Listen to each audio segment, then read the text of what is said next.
afternoon, guys. I've been wanting to do this pond for quite a while now. This is, it looks like it's half built, but all it needs is the fibreglassing going on now and everything else is pretty much done. So it is close to having water in it, while it's not close to being finished. But this has been built by Chris, who's, he doesn't do anything like this. And this is his first time at building a koi pond. He's got his neighbour from over the road, and the two of them have done it all. Concrete, you name it. There's nothing on his pond that they haven't done themselves. The only thing that won't be done by themselves is our guys coming on Tuesday to fibreglass it. But apart from that, they've done this, and it's a first time build. Now, his neighbour has got some experience. I think he did do his, he was in the building trade when he was working, but you know, he's retired now and he's come over and helped Chris do this pond. It's, you know, but I'm looking at the pond thinking, this is a professional job. This is, you know, there's no way you could get better than this. So I think it's fantastic. I really am impressed with it. I just love it coming around here and we, you know, dropping a bit of pipe work off. We supplied all the filters and pumps and stuff. So, and luckily it's only a few minutes from my house, so it's always nice to pop on my way home and I drop some stuff off and whatnot. So yeah, the pond, it's going to be about 3,600, but I'll go through it. And I've also asked Chris whether I could, he'd let me know the costings of this pond, which we'll go through at the end of it really. So he doesn't know exactly what everything's cost individually, but he knows the total that he's up to, and that is what he's up to as of now.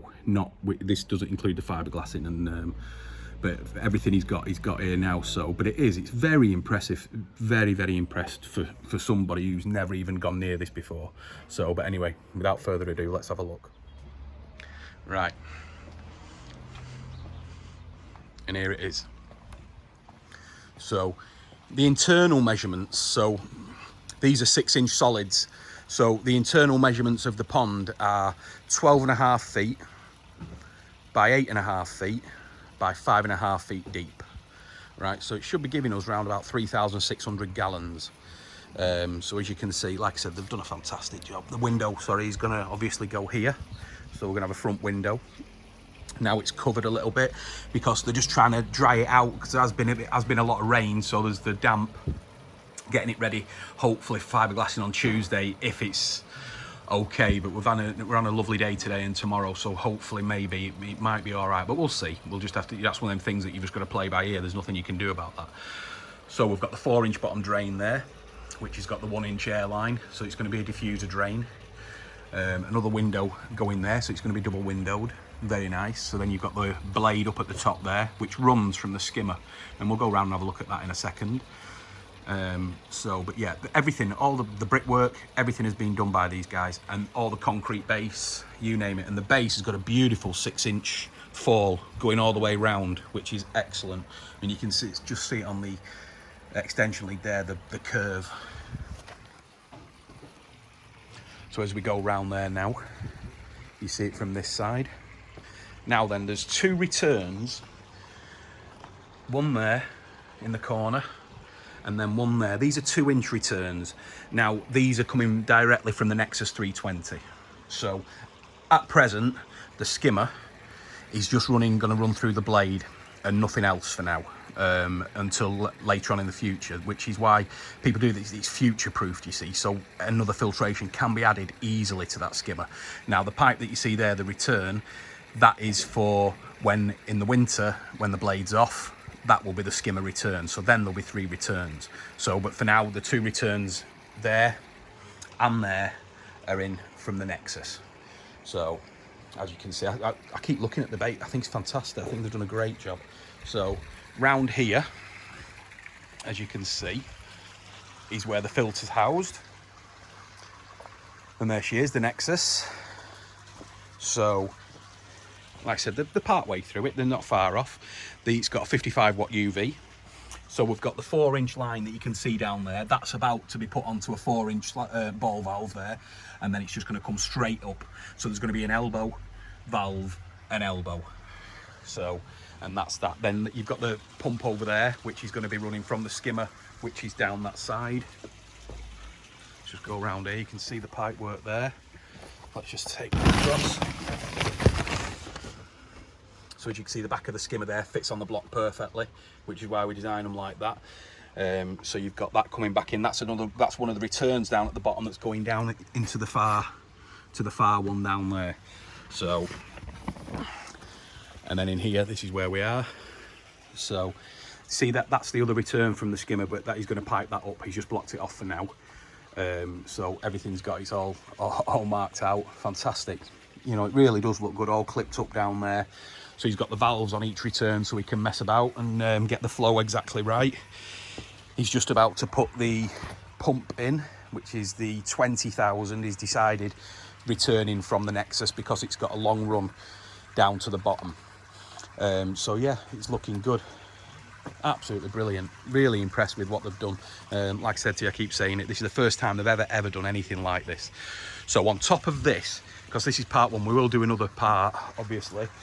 So on top of this, it's just going to be like a roof. It's going to be like that, like the actual house roof. So they're going to be tiled all the way down the back. So yeah, it's going to look great. So eventually there will be an auto kit on it as well, so just leave it and let it get on with it. So yeah, you'll have that entrance there in case you ever need to get in. So the reason we've only put the Nexus in so soon, before the pond's been fiberglass and everything, is because he wanted to get it all measured up, get it all in, make sure, and then start piping it up. So the finish, as we can see, is this slate effect, which is there. I hope you can see it without, because it's, let me try and put it in a little bit so we can just, so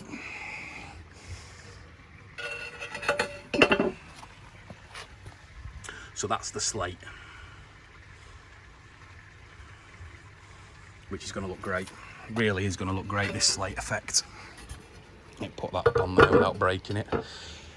It's good that because it all locks together, which is there. So there you have it. Now if you just pull back a little bit,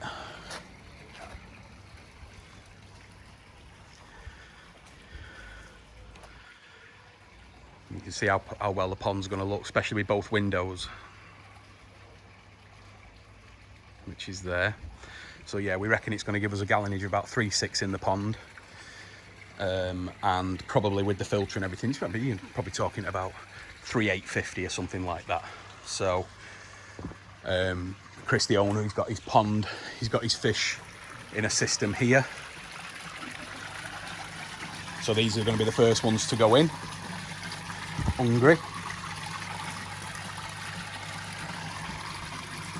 It's not the ideal environment, but he has had a few issues in this one, you know, with the amount of time that he's been getting on. But this was again another lockdown pond. He's been able to get it done while he's been off work, but now he's back at work, so obviously it's just weekends, which is, it's kind of come just at the right time really, because once it's fiberglass then the pond can actually run, so we can get there then.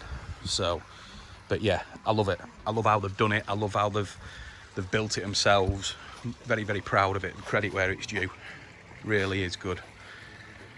And also, let's go through it now with the koi pond. It's they have, you know, like anything, if we were building the pond, we'd run into issues, and we ran in where we live in this area. The water, we do have, you know, gardens flood out, you know, even the garden on this pond, you know, when you get a heavy downpour in this area, you talk, you know, the garden will flood. So they have had some issues with the bottom of the pond, right? But if you can see, let me just try and go down there. He's tarred it. He's put 2 layers of tar around the outside of the ponds. It's something we've never done before, but like I said, it has managed to get, there's no like large leaks going into the pond. So yeah, so it's brilliant. So he's done that, and then it's just got a little bit of moisture in it these last few days, but we have had really heavy rain.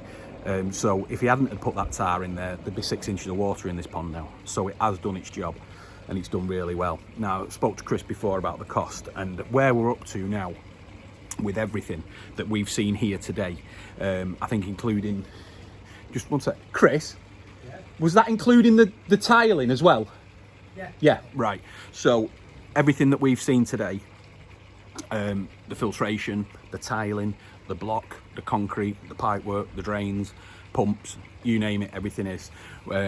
Chris reckons it's between 6 and 6.5 grand.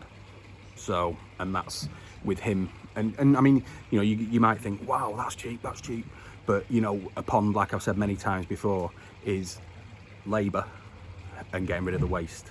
Now Chris has been able to take some of the waste away himself. He's able to lose some of the waste, but he has used grab wagons outside the front. The labour has been him and his neighbour from across the road, which has not cost anything. Well, it's cost them, but then they get to look at this pond and be extremely proud of it. But yeah, so that's where we're at with the price wise on this. That doesn't include the fiberglass. So fiberglass, I don't know what the price is of the fiberglass at the moment. So, but yeah, so that's including the fiberglass. So then they've got to put the slates on. So it's really just the fiberglass slates, and the windows have not been done yet. So that'll come in on top of that price that we mentioned. So yeah, so I think it's brilliant. You know, I really am impressed with the way that they've done this pond. I'm not sure that we'd have been able to better it, you know, if we'd have built it from start to finish ourselves. I think they've done that good a job. I really do. I'm impressed with the job, as you can tell. And when you do it yourself, you can, you know, a lot of job satisfaction when you walk down every morning and feed the fish, and you know, you're going to think I did that. So it's great. So yeah, so that's the pond. So 3,600 gallons, running one bottom drain to a Nexus 320 and then back. We're going to see how it is, and then, but there will be, like I said to people in the past, when you've got the skimmer on, it's pointless not putting another filtration unit on it really. You don't have to do it at the time, as long as you future-proofed it for the future, and that's fine. So something will go on in there. There will be a bead, will be a K1 micro bead, I would imagine, but like I said, we'll look at that, because there could be some smaller ones as well that may be on the horizon. But yeah, no, fantastic, love it. So that's that one today, guys. Just waiting to do one pond hopefully next week, and then that's going to do the Nexus giveaway as well. I'll put the full details in. So, but thanks very much for watching, and we will come back and do the second part of this pond once it's all been fiberglassed. I might even try and come up on Tuesday and get some footage of it. I might be in London, but we'll do that. But yeah, so that's it. Fantastic. See you on the next one. If you can subscribe and like the video, that'd be great. And we'll see you on the next video. Thank you.